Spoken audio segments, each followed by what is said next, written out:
to Legally Speaking. With me, Tarun Nangia. Now we commence part 2 of our series on the National Company Law Tribunal and the National Company Law Appellate Tribunal. And my promoters, general counsels, investors, overall are worried because it's an unending process. The pendency has gone through the roof and it takes a lot of time. But principally in part 2, we're going to talk about 3 questions, which I'm going to ask each of my panelists. First, should there be a special regulatory regime for various regulated industries, which are real estate, aviation, and this regulated industries, it should be relaxed so that more resolution applicants can come forward. Secondly, Section 32A of the IBC, which provides for no liability against the new management. But is that being successfully implemented is what we're going to raise. Thirdly, the issue of personal guarantors, which we know is being discussed these days. This current mechanism for invoking insolvency against personal guarantors, can we improve that? These 3 questions, and then we go for the rest. May I introduce you, my panel again. I have with me Justice Arjun Kumar Sikri. So I served as a Judge, Supreme Court of India. He's currently International Judge, Singapore International Commercial Court, but most widely known as one of India's top arbitrators involved in top commercial cases. So good to see you again. I have with me Justice M.M. Kumar. He needs no introduction, served as a founder chairman of the National Company Law Tribunal, and some of the great resolutions that happened during his chairmanship. So good to see you again in part 2. Senior Advocate Parag Tripathi, one of India's top commercial lawyers in the Supreme Court of India and also High Court and various tribunals. Good to see you again and looking forward to your frank opinions. I have with me Mahesh Agarwal, Managing Partner of Agarwal Law Associates, one of India's top litigation law firms at the Supreme Court of India. Good to see you again, Mr. Agarwal. And at the outset, in about next 2.5 minutes, if Mr. Agarwal, you could clear the air on these 3 questions that I raised before I move forward.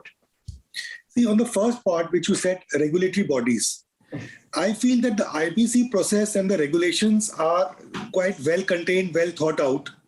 I don't think there is any need of creating any hurdles by adding any regulatory body here. The objective is ease of doing business.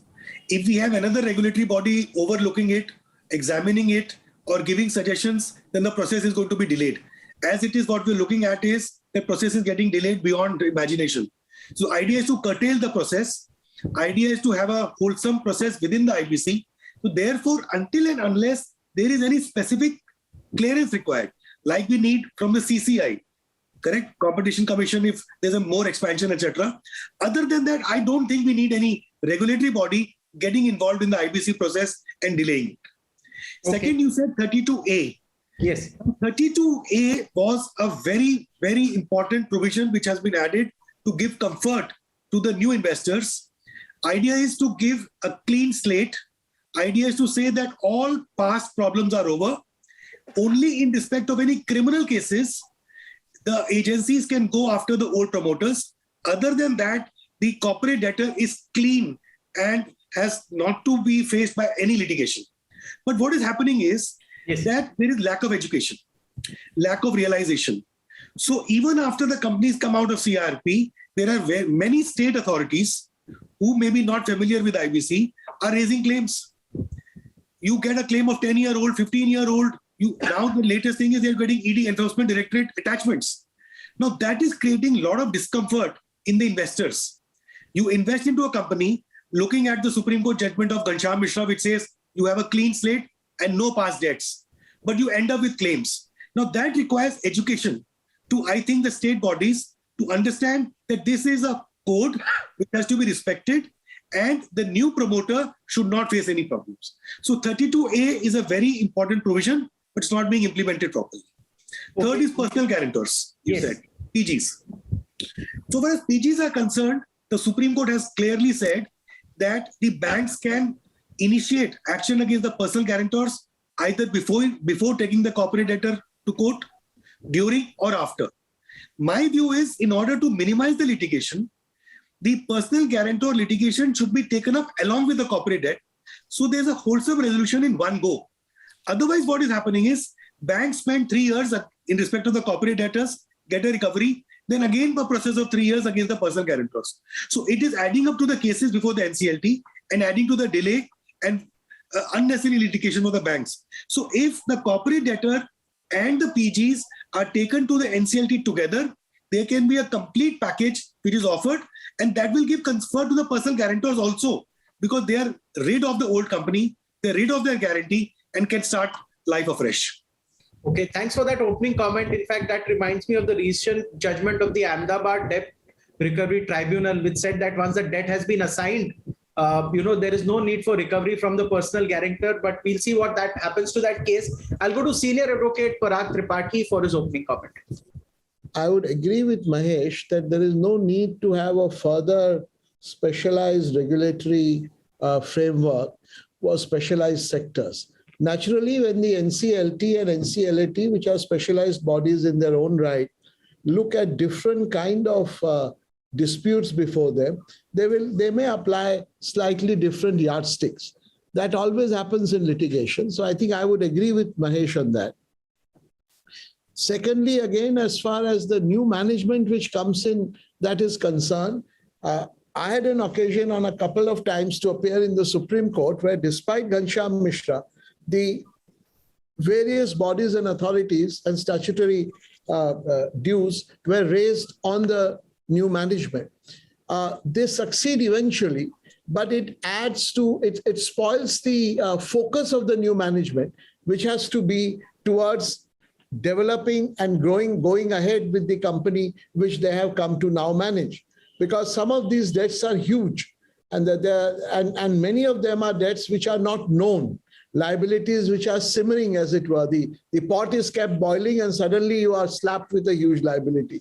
So I agree with Mahesh that this should be publicized, and there should be an element of education to the statutory authorities as well, that once there is a new management, that's the end of the matter.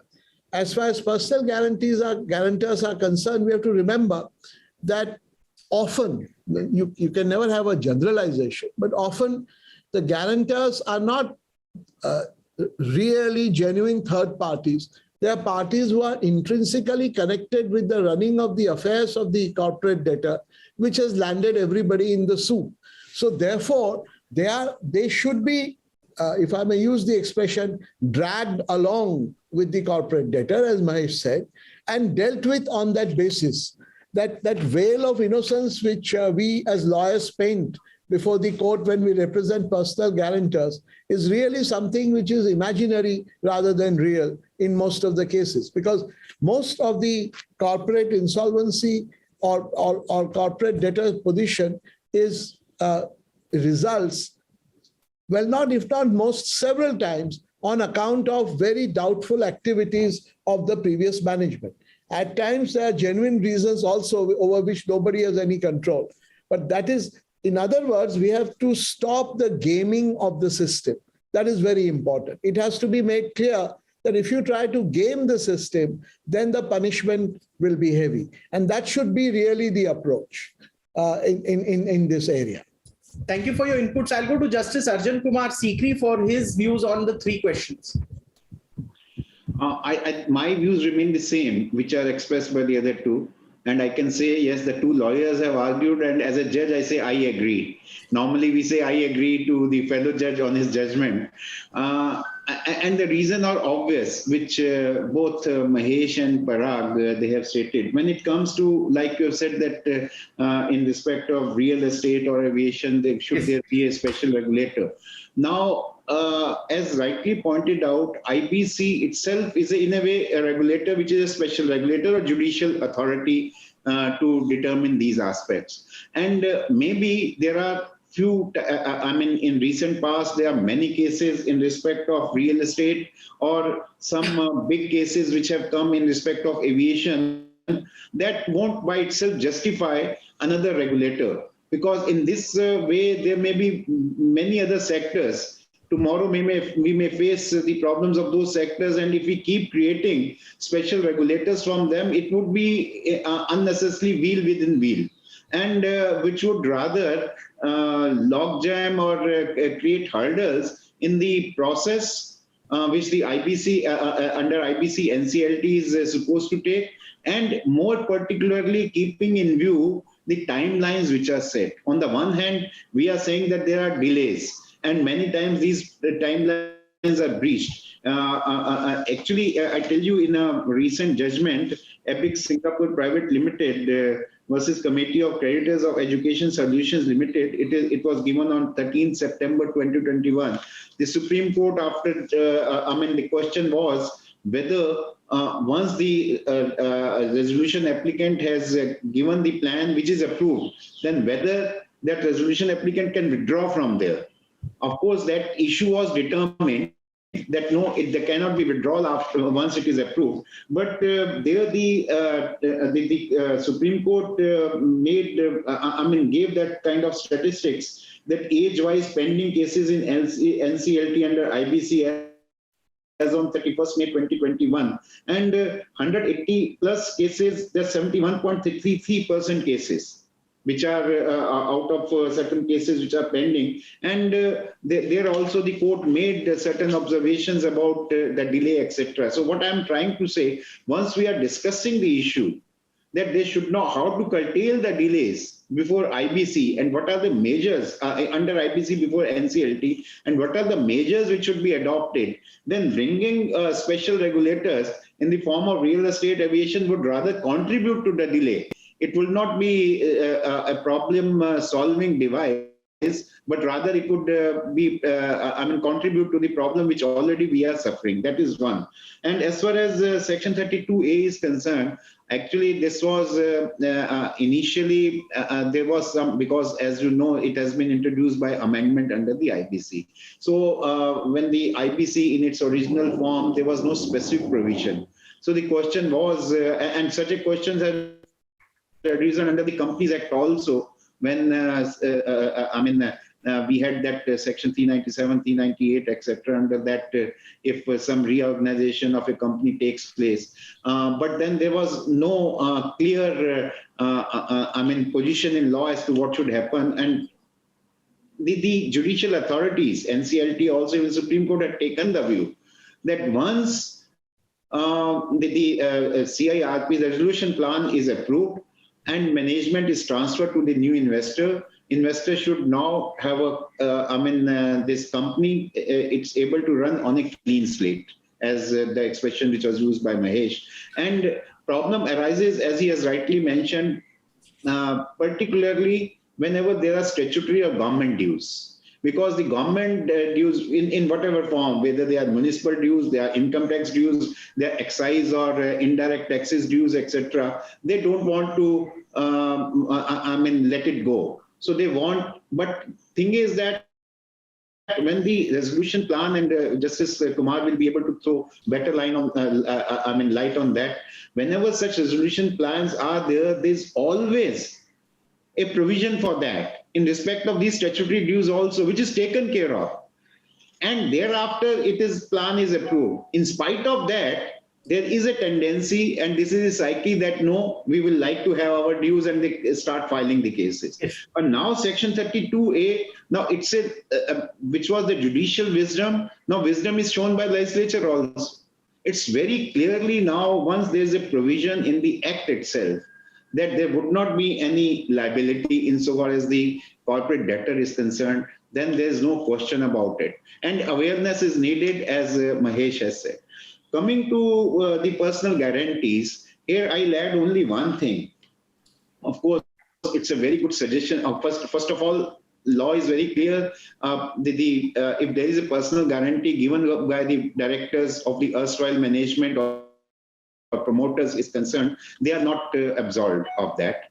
And in that, the solution or the suggestion which is given by Mahesh and Parag is that it should not be time-consuming process, that first in respect of the corporate debtor, that is the company, and thereafter against the guarantor. So why not one process? What I will like to add is, I entirely agree, as I said, that look, sometimes why personal guarantees, they have to be invoked in any case, because these were maybe these are the guarantees which are given. It may cut both ways, or there may be both kinds of situations. But many times we have seen that it may be a guarantee, personal guarantee, while taking loans, etc., from the bank, the promoters had given. But then what is the reason that the company has gone into insolvency, or it is heading towards bankruptcy, and when this CIRP was necessitated? It may be many times mismanagement and even malfeasance on the part of the erstwhile directors. So, and we have seen many times, okay, loans are taken which are for the company, for the benefit of the company, but those are diverted sometimes to their private channels also. So therefore, if these kinds of acts which are done by the erstwhile management or the promoters, then naturally there's no reason to absolve them only because resolution plan has been approved. But then it depends. As I said, that there may be the companies going into bankruptcy may be occasioned by two kinds of factors. One is this, which I have already told, that it may be because of the mismanagement or malfeasance on the part of directors, but other may be that in spite of their genuine efforts, it is because of the market forces. Like, many companies have gone bust because of Corona. That is the effect of Corona. Hospitality industries, or even aviation, etc. And when the total business was stopped. Even real estate for that matter. Real estate for that matter. So therefore, that may also be, but then that would become a matter of a case study, case-to-case basis as to what should be the approach. And therefore, again, I agree that it would be better to take a 360-degree views, a holistic view, when both the guarantors as well as the corporate debtor, they are there before the NCLT in one consolidated proceeding. I'll go to Justice M.M. Kumar for his comment. Very well, thank you. After Justice Sikri and Prag and Mahesh, I think very little remains to be said. Yes, but on the first question, I agree entirely that there is no need for any separate process for any dedicated industry. The reason Justice Sikri has elaborated that it will add to delay. It will unnecessarily add to confusion also.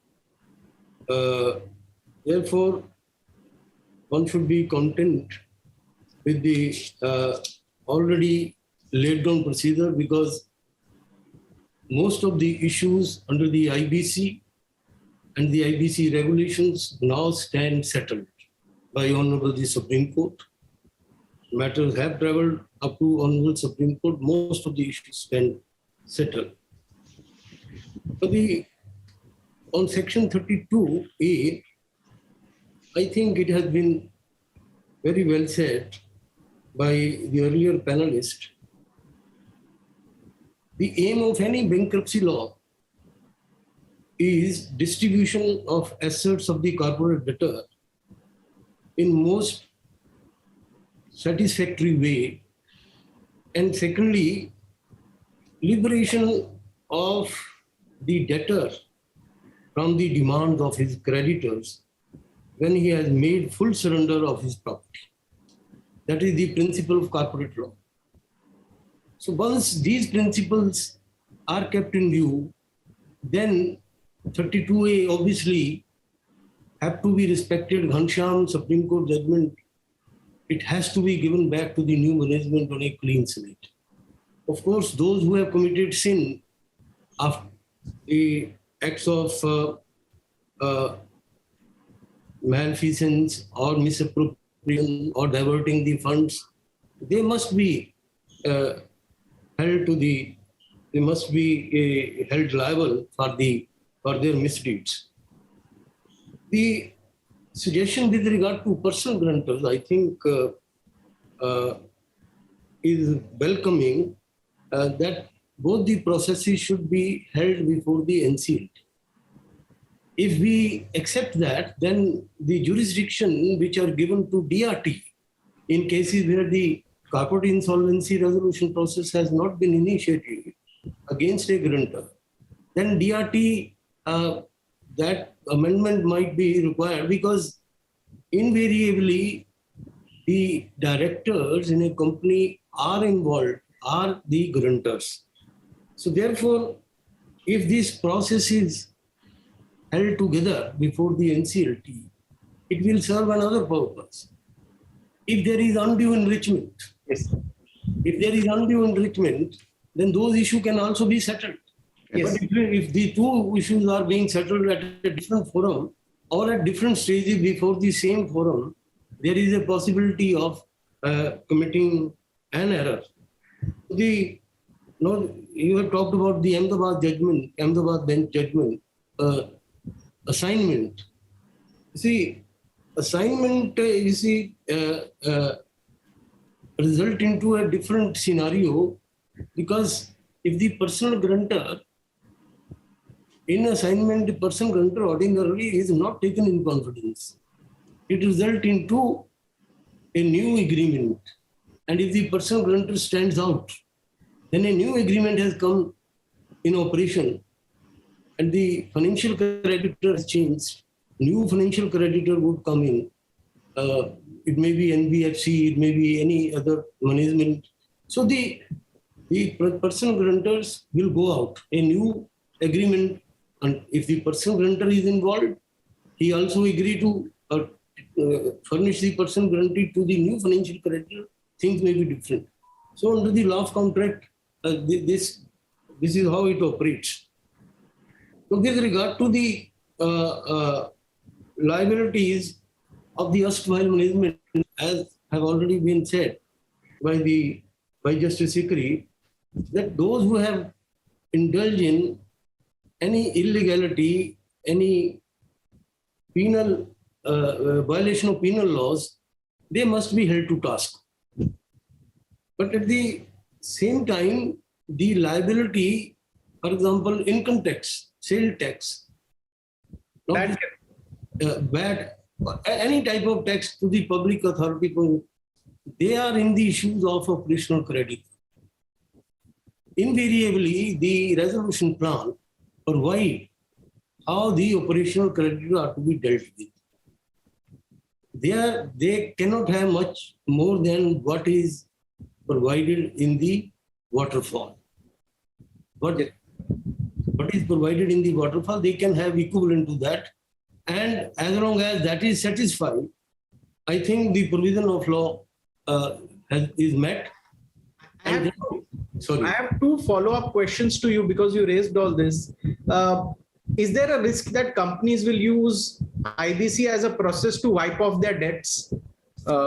Secondly, can we set a limit for maximum haircuts that the banks can approve? Because this all involves public money and we don't want to see 95% haircuts. Do you think these two issues can be addressed? Well, with regard to the first question, when Section 10 application is filed, that is when the company itself is using the IBC process, CIRP process, the number of times the financial creditor would come forward and say it is malicious. But the duty of the bench NCLT is to examine whether the company is really under stress. If it is under stress, nobody will, issue a corporate insolvency resolution process. If the company is in green, on profit making, if it is only in those cases where they are eligible to apply. If there is any falsehood created, it will be exposed by the financial creditor because ordinarily they are the public company like banks or NBFC. So therefore, there is a minimal chance of any misuse by any corporate debtor, the provisions of Section 10. There is minimal chance. And I think there are enough provision in the IBC to check this type of misuse. I had a chance to deal with many cases of this type. And I think we were able to control that type of situation. Some of the cases were dismissed also for that reason. Okay. Now the second question, whether a limit should be put that how much should be the haircut. You see, the law, I thought, as I interpret it, that the resolution applicant cannot offer less than the valuation of the assets of the corporate debtors. This was my view, which in NCLT I took. That otherwise it will go to insolvency. What is the valuation done by the valuer? It cannot be less than that. Yes. Or insolvency value. The Supreme Court has said that even if it is below the value of the valuation done, still you cannot say that no. No, as we all know, the valuation is always far less than what is the actual value. Yes. Because you see, when a resolution applicant comes forward, he knows that he is buying litigation as well. He knows that his money is going to get stuck. As Mahesh was pointing out, the people, they have their money deposited, it keeps on, that money which otherwise could have grown in their own industry, that gets stuck. And the industry is piling up.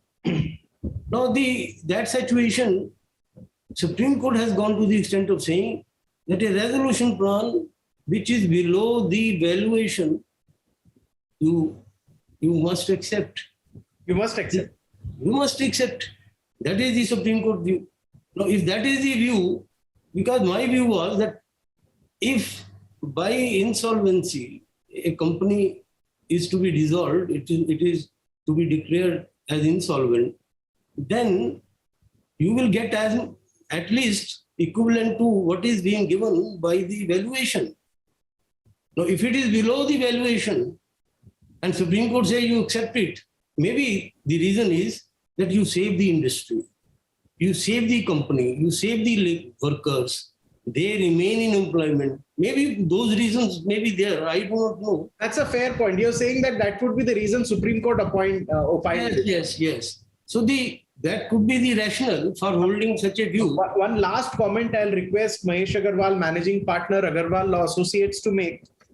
Now, because you deal with promoters in various sectors, across sectors, be it real estate, be it mining and metals, be it manufacturing of various materials, how would you make this process speedy and effective? Because every promoter, if I'm not wrong, would ask you the same, that if I'm getting into IBC, even as an acquirer, I want to quickly get in and get out. How should we do this? In about a minute or so, if you can share. See, just now there is a time limit for a Section 31 application. That means that the process for inviting applications, consideration by COC, and presentation of the plan to the NCLT has to take place in 330 days. There's a time limit. But there is no time limit after that. So what is happening is everybody is meeting the first 330-day time limit, but approval of the plan before the NCLT and Supreme Court, there is no time limit at all. We need to either judicially or legislatively have some time limit of consideration of the plan before the court. So for example, you have 330 days for the matter to go to the court for approval. After that, it should be not more than 60 days for approval by the NCLT. That will give a lot of confidence. There will be some kind of certainty that my plan is going to be approved. That's one very important thing. Second is, sometimes what is happening is that during the process of this 1 year, 2 years, the business dynamics change and the resolution applicant has an incentive to try and walk out. EBICS has said you can't walk out. Now, what is missing is there should be some penalty or interest that if you were to pay on the date of approval of the plan and you delay the matter for 2 years, there should be some interest payment. So that there's an incentive to comply. Today, there's no incentive to comply with the plan. So there are certain issues which I'm sure we can find ways and plug the gaps. Interesting, because this is an evolving process. Maybe we'll have to revisit this show again after a month. Yeah, that will take time. As you rightly mentioned, on this, at least people have come to me. I have given 3-4 times opinions on this, what should be done. Thank you for sharing that with us. And because the whole promoter community is invested in this NCLT process. They are the ones who oil the wheels of our economy, the whole economy of the country, and that's why this has much more stakeholder interest than any other issue. I would like to thank Justice Arjan Kumar Sikri, Justice M.M. Kumar, Senior Advocate Parag Tripathi, Mahesh Agarwal, Managing Partner, Agarwal Law Associates, for making time and joining us for this episode of Legally Speaking. And thank you, viewers, for tuning in. Thank you so very much.